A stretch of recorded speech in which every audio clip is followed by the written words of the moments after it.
Sanibonani guys, welcome back to yet another video, and we are speaking about the latest episode of Sibongile and the Dlaminis. So guys, this episode starts off Wambambo with Uvelephi, Uvuma and Usibongile. They are looking like they are busy with funeral arrangements for Udeliwe, and they are looking through pictures that they're going to use for a funeral.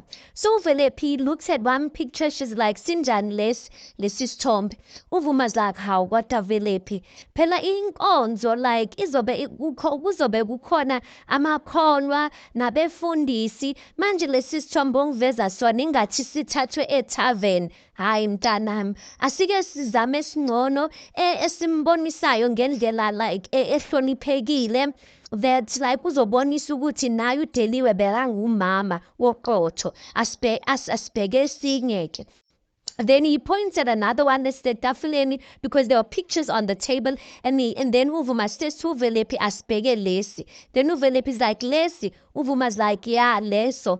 Wazi wamuhle lana. Awuthi ngisibone. He takes it, he looks at it, he's like, how? Naso-ke, yabona lesi-ke. Like, uyabonakala ukuthi ungumama onesizotha. Hayi bantwana bami, nasi mina engisibonayo ukuthi singcono and si-right nje. And then he shows them. He says to them, yabona la, muhle kakhulu uDeliwe kulesi sithombe. And then they just look at the picture of Sibongile and Uvelephi, just look at the picture. Then Uvuma's like, manje-ke ngifisa ukuthi sikhulume ngohlelo nosuku. Uvelephi says, baba yazi bengifisa ukuthi kube khona ispeech engishoyo on that special day or on that day. Uvuma's like, oh, kodwa Velephi bengifisa nje ukwenzela uma wakho into enesizotha. Angifuni lento yokuthi manje sokunomsangano sokuyahayizwa wenziwa lezi zinto abazenzayo kule mngcwabo yanamhlanje. You can see Shame Uvelephi is bored and disappointed. I also don't get ukuthi Uvuma why engafuni Uvelephi asho ispeech. Uvelephi is not just anyone, she's the daughter. But yambona ukuthi Uvelephi uphoxekile by the fact that Uvuma is saying no, and Usibongile can see it as well. Then Uvelephi says, Ota baba umanje nanone sikhuluma ngaye. Usibongile's like, Makeza, bengicela ukuthi ungivumele bandla kube khona into ayishoyo Uvelephi ngoma wakhe. And then ulokhuzana Uvuma says, oh, okay-ke akunankinga bantwana bami. If you guys insist on that, that's fine. As bekhuluma kanjalo guys, uKhuzwayo walks in the dorm. Uvuma's like, hayi manje Khuzwayo, hayi manje kuningi esibhekene nakho manje. Ngisaya kumngcwabi okwamanje siyokhuluma ngesikhathi esimlanda ngayo uDeliwe. Ngiyaphuma manje ngisendleleni. Hayi manje, I don't have time for you. uKhuzwayo then says, kanti uDeliwe umlanda umsaphi ngemvumo kabani? Uvuma's like, angizwanga. uKhuzwayo's like, ubambe umhlangano lana he? Usihlali womhlangano akekho. Speaking of himself, udadewethu sizomfihlela emadadeni emathuneni asekhaya. Uzolala eduze kwabazali bethu, alale ngokuthula. Uvuma's like, how? Emadadeni? uKhuzwayo then says, Velephi, weVelephi, sukuma lapha. Qoqa izinto zakho sihambe. Uvelephi ngempela, she gets up from the couch. She gets up. uKhuzwayo goes on to say ukuthi siyongcwaba unyobo ekhaya, siyolungisela ekhaya, siyahamba la. Fana uzame nje ukuthatha yonke into ethathekayo nezinto zikama wakho, osofa, oTV, izitsha, yonke into nje ethi eyakadadewethu. Ngiyazifuna nje udadewethu nimhlukumeze kakhulu la kwaMbambo. And then the scene just ends like that. I'm like, hey bo Khuzwayo. Then not that the scene ends like that, then they put the introduction. After the introduction of that Sibongile and the Dlamini introduction, they go back to that scene. So the scene opens up with uKhuzwayo saying, yini osayikhamisele lapho Velephi, ngoba ngithe thatha izinto zakho siyahamba siya ekhaya. Udadewethu uhlukumezeke kakhulu la kulo muzi. Usibongile then says, hawu malume, ibizwa ngani ngempela lento yenzayo? Uvuma's like, Khuzwayo, ukhuza is that angifuni ukuza lutho akho muntu ozongisabisa ozongitshela ukuthi ngenzeni ngingenzeni lana. Then uvuma zakhuzwayo angifuni mina ukuvula ngenxa yomsinda wakho, ngenxa yomsindo wakho ngicela nje uphume la ekhaya usiphumele nje ngomsindo. Ukhuza is like lalela lavuma. Ngisakhumbula isikhathi ihora umzuzu singaphansi kwesihlahla wena waqoshisha udadewethu wenja. Manje yini lento ongitshelayo because wena uqoshe udadewethu lana. Usibongile zaku baba xala ukhulume nomalume. Uvuma like hayi ngani yami myekele umalume wakho enze into ayifunayo. Ukhuzwa like ya vele ngizoyenza Vuma, ngizoyenza into engiyifunayo wena uhlukumize udadewethu la emzini wakho. Uvuma zathi velephi no matter what happens namhlanje mntanami wazi ukuthi nje usekhaya la futhi asikho isidingo sokuthi uhambe. Uvelephi zakho oh kodwa ukwazile nje ukuthi umqoshe uma la ekhaya ngithi. I'm just like uvelephi always disappoints. At the time where you want her ukuthi she must just use her brains, she disappoints because at this point guys no one should even be blaming ulokhuzana uvuma. What about the things uDeliwe did? Just because she passed away it doesn't make her innocent and it doesn't erase the stuff she did. What about the things she did to Usibongile? Hayi bo guys ingathi bayakhohlwa labantu. So anyway, uvuma goes on to say uma wakho wayenamaphutha ngani yami amaningi futhi. So kuze kwangenelela umphakathi nenduna. Nami nje bengeke ngikwazi as uvuma speaking like that. Uvelephi like akekho noyedwa umuntu la ekhaya owathanda uma ngokweqiniso. That time uSangweni standing there by the corner, uvelephi sees uSangweni, she's like uyasala Sangweni. uSangweni just keeps quiet. Ukhuzwayo looks at uSangweni, he's like udlisiwe wena, udlisiwe la kwambambo, lalela siyahamba manje ngiyabuya neveni sizothatha izinto zikadadewethu zonke izinto amaplate amasofa sizothatha izinto zikadadewethu. He walks out like that, you guys. I'm like idrama kaKhuzwayo. That time uKhuzwayo he knows himself that he was the one assisting his sister to do izinto ezibheke ecaleni nje. Today he wants to act ngathi his sister was abused, yet the sister was always manipulating people. Kahlenbo niyekeni futhi lento yokudefend abantu because sebashonile ayikho into enjalo nje. Next scene we see uSibongile. She is at Kwambalenhle and she's talking to uKwenzo. So uSibongile is like Kwenzo bengithi angibonge ukuthi ungilethela ekhaya ngemoto yakho.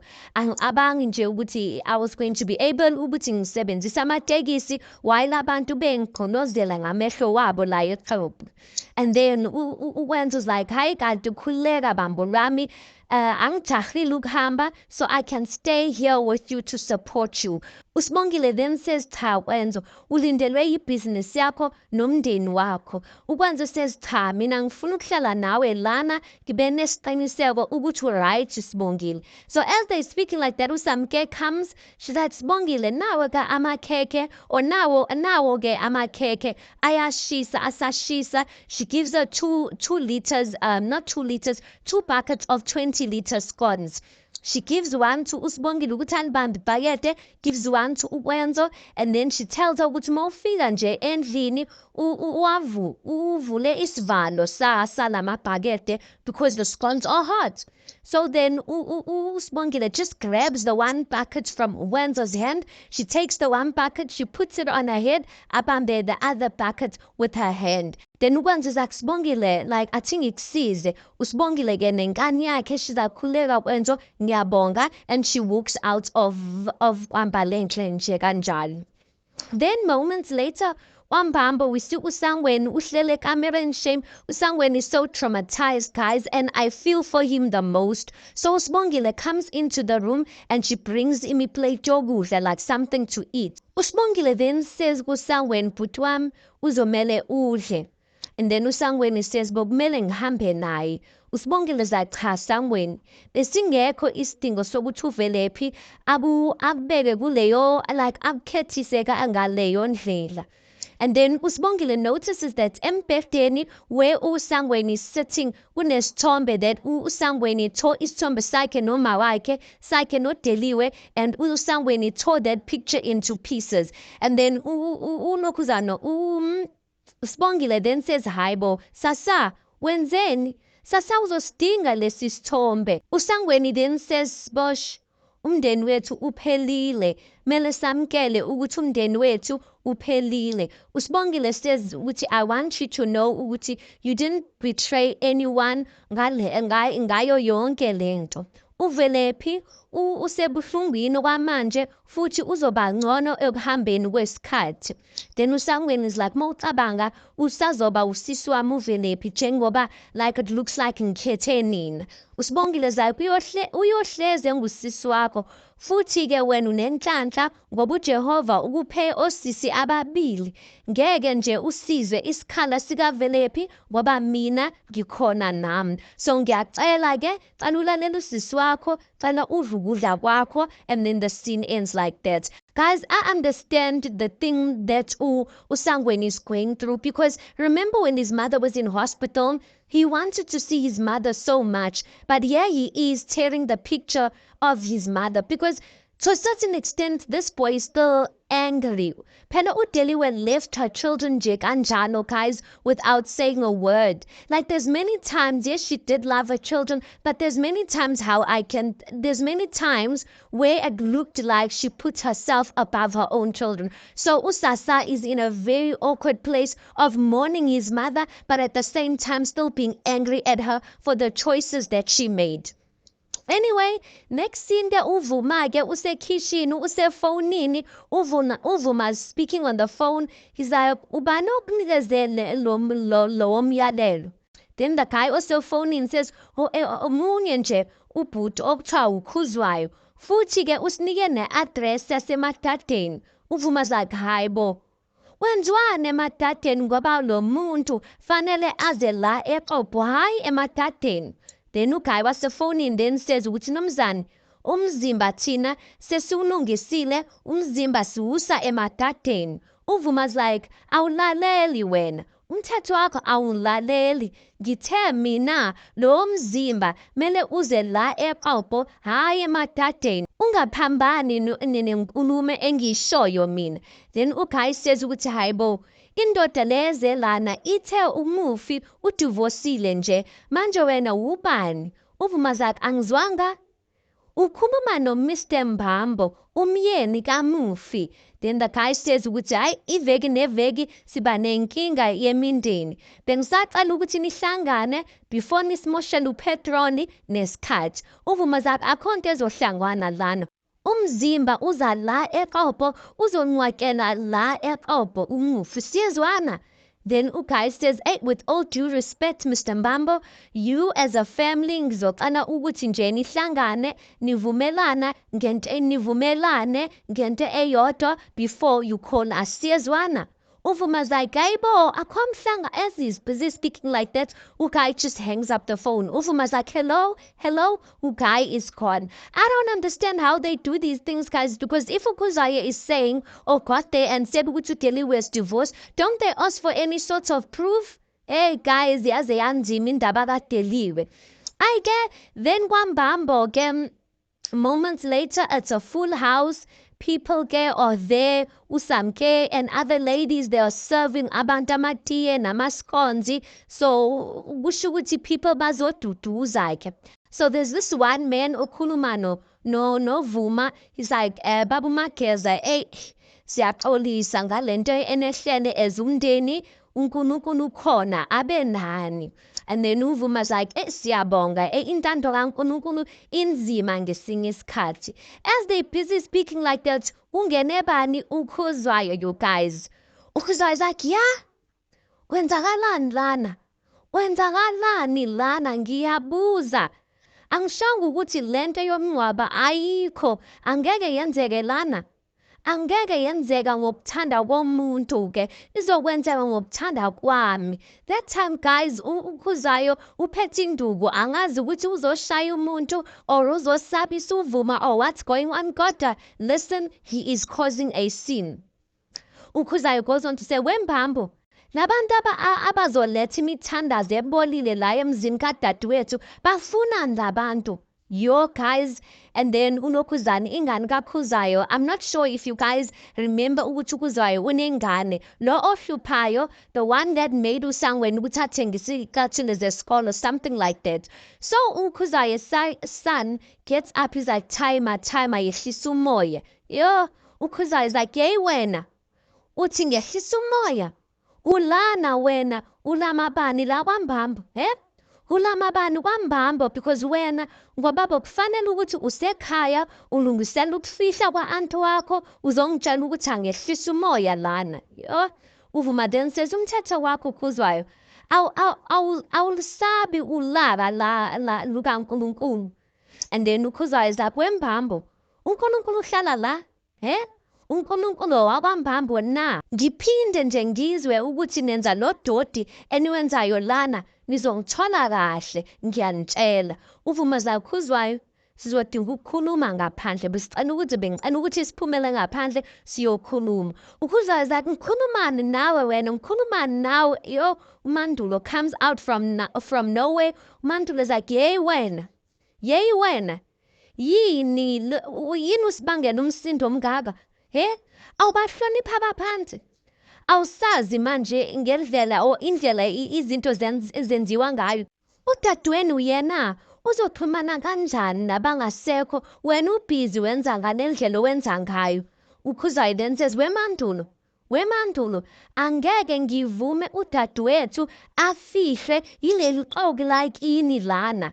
And then uMandulo is like, leli xoki like ithi yilona or yindoda yakhe, indoda eyakhipha amalobolo-ke. And then uKhuzayo is like, Mandulo, ngilalele, uyangizwa ukuthi ngithini wena?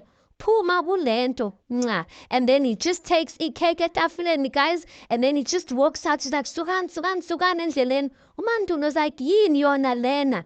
Then uKhuzayo is like, hayi ijiki. uMandulo is like, nixole bazalwane, nixole. Niyazi nani ukuthi emndenini kuvele kube khona na ulona nje othanda i-attention, lo onje avele azenzele ngokuthanda kwakhe. Nisixoleleni bandla. Then she's like, nxese bhuti, saying that to uvuma, and then the scene ends like that. Yo, guys, I don't know if uKhuzayo is going to win, but I'm just like, uKhuzayo is really being unnecessary. And I'm so disappointed in Uvelepi, the fact that she can't use her brain. She's already siding with uKhuzayo. For what, guys? When Uvuma has been nothing but good to her and her mother. Anyway, guys, let's just park it right there because that's where the episode ends. That's the recap of the latest episode of Sibongile and the Dlaminis. You tell me your thoughts on this. Please do make sure you like the video. Please do subscribe. It is absolutely for free of charge. Guys, please do make sure you watch the ads. That is just your way of showing support towards the channel. And yeah, I'll see you guys in the next one.